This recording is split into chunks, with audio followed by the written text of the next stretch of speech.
Just ahead on this edition of the Newsfeed, we'll get a glimpse of the NASCAR culture in Southwest Virginia. Plus, a look at how Thursday night game attendance affects classes. And how the Virginia Tech Make-A-Wish Club is coming close to reaching their fundraising goal.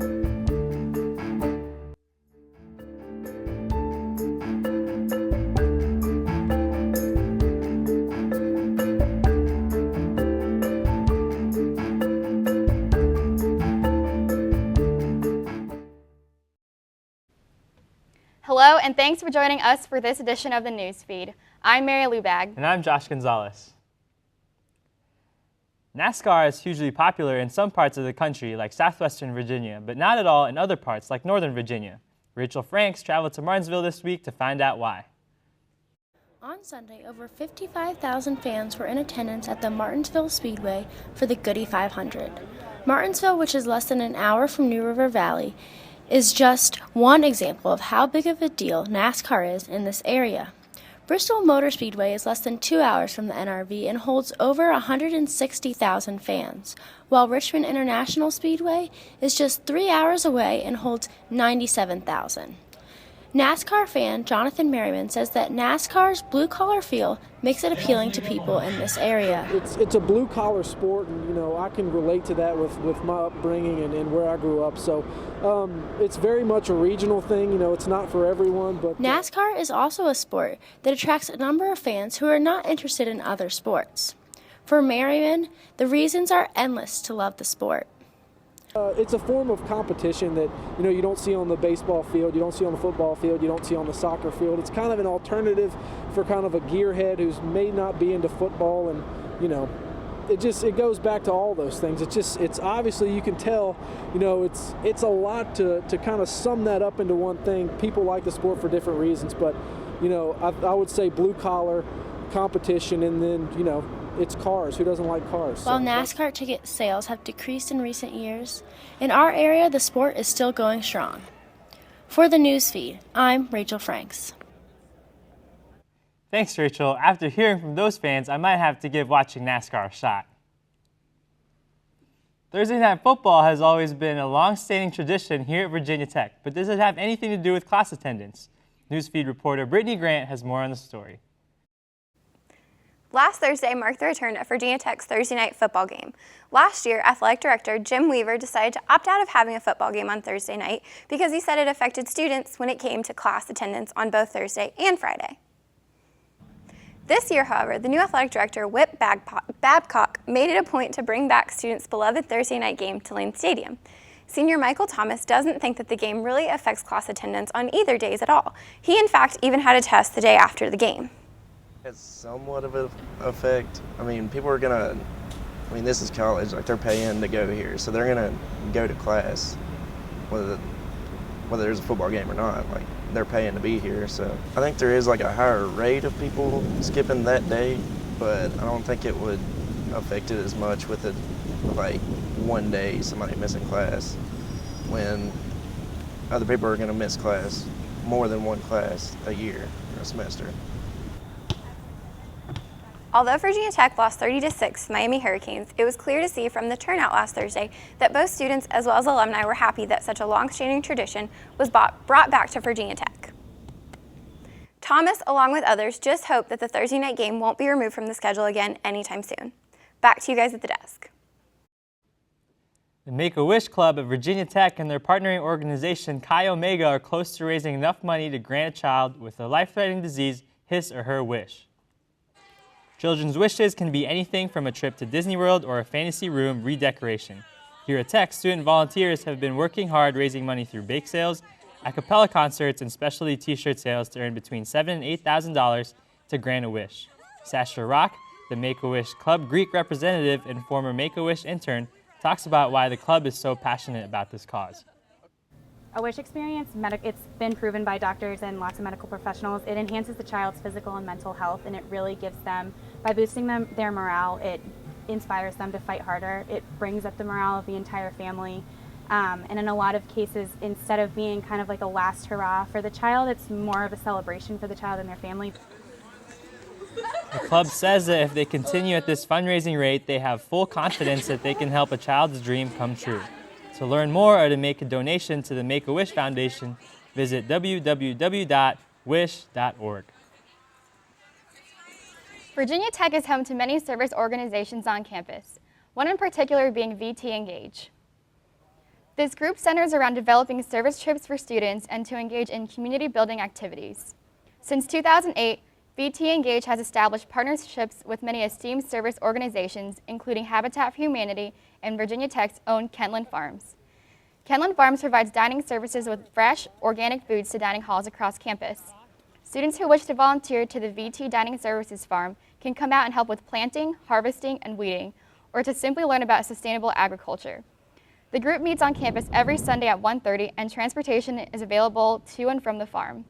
To learn more about VT Engage and their other service projects, visit their website at engage.vt.edu. The Blacksburg Town Council has approved the plans to start advancement on a new apartment complex in Blacksburg. The complex, called The Retreat, has been in the works for several years but has never gained full support from the community.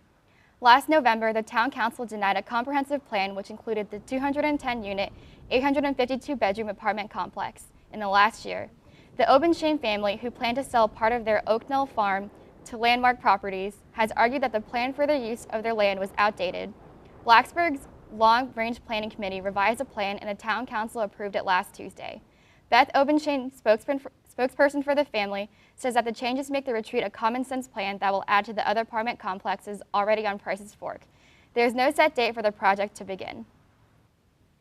Just ahead on the newsfeed, Virginia Tech's baseball team shaved their heads to stand up to raise awareness for a great cause.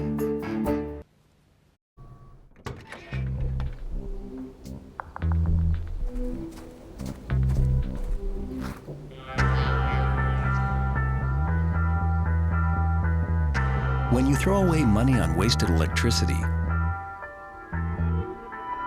you're throwing away everything you could have bought with it. Saving energy saves you money. Learn more at energysavers.gov.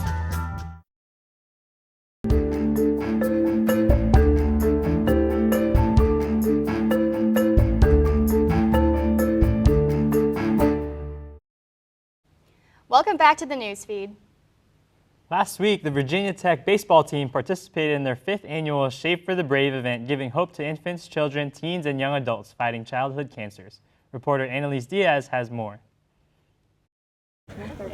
I'm here at English Fields where the Virginia Tech baseball team will be holding their Shave for the Brave event. Players, coaches, staff, along with members of the community were here for the shave. In conjunction with the St. Baldrick's Foundation and 46 Mamas Shave for the Brave, the Hokies all shaved their heads to stand in solidarity with children fighting cancer. The event raises money for cancer research in association with Melina Brown. Brown's son Levi, who is an adopted member of the Tech baseball team, was diagnosed with medulloblastoma when he was 4. Now 14, he is cancer-free. But every day, 46 mothers in the United States are told their child has cancer. So the fight never ends, and the Hokies strive to bring awareness. The event is part of the baseball team's 19 Ways campaign, which was started back in 2010 and challenges the members of the team to find 19 ways to make a difference within the community during the current academic year. Levi was in attendance with his mother Melina, and we're excited to share this moment with the team. We come from this teeny tiny small town in the middle of nowhere, and to think that these kids from all over the country care enough about Levi to shave their heads is amazing. It's very amazing.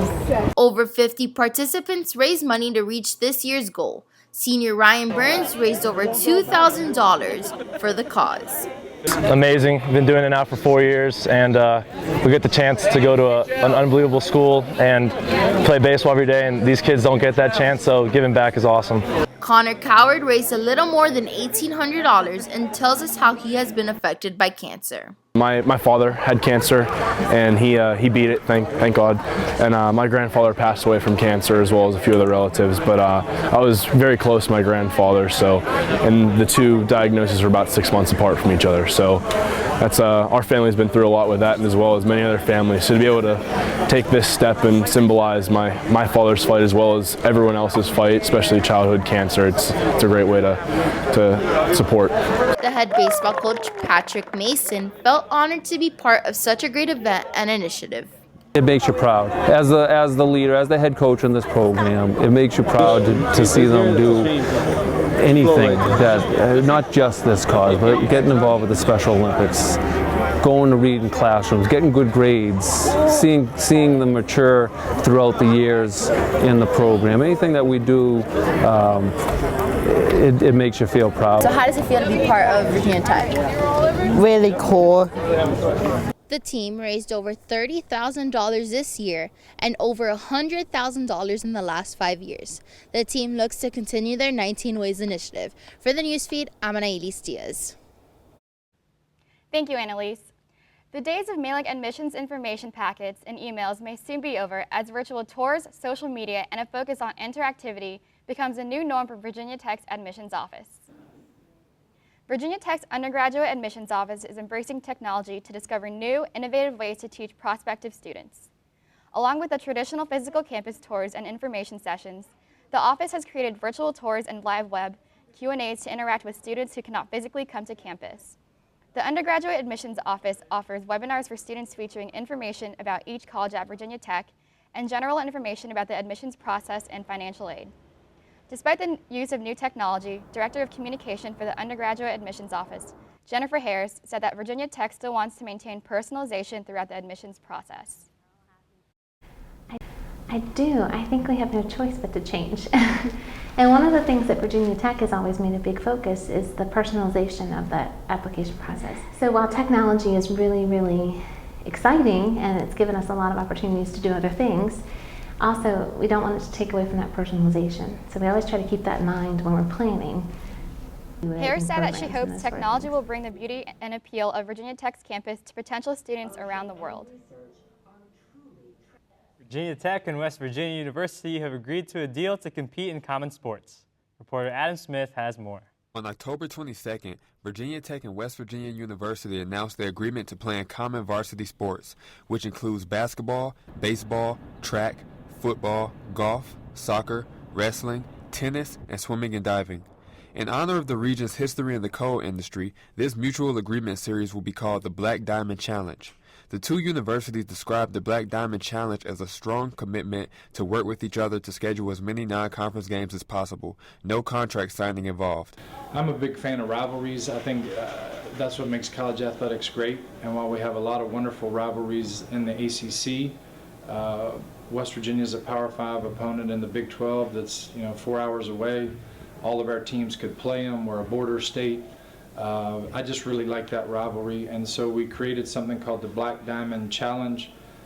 Coal is another, or Black Diamond is a nickname for coal, and we share the coal mining region and all that. So I just think it's good on a lot of fronts. It'll be exciting to our fans. They'll come to the games. It'll be exciting for our student athletes to play a Big 12 team, and if we can play them in every sport and play them in every year, I think it'll fast become a rivalry and exciting for a lot of reasons. And I'd like to beat those guys too. Separated by only a 4-hour drive, the two schools have been playing against one another since the early 1900s.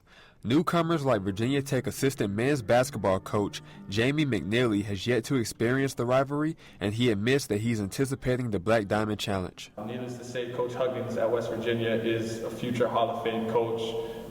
So he's a very, very good coach, and they always have really good programs. So it's going to be exciting young Virginia Tech basketball team playing against a very experienced West Virginia coaching staff. It's a good clash of styles, and needless to say, it's going to be a heated rivalry that a lot of fans are looking forward to. Knowing for a fact that each school will be on one another's schedule makes the rivalry that much more intense, and it gets the fans excited. The Black Diamond Challenge will start during the 2014-2015 season and carry on throughout the next several years. Thank you, Adam. I'm looking forward to that rivalry. That will wrap up this edition of the Newsfeed. If you have a story idea for the Newsfeed, let us know. Send us an email at thenewsfeed@nrv@gmail.com. Thanks for watching. I'm Mary Lubag. And I'm Josh Gonzalez.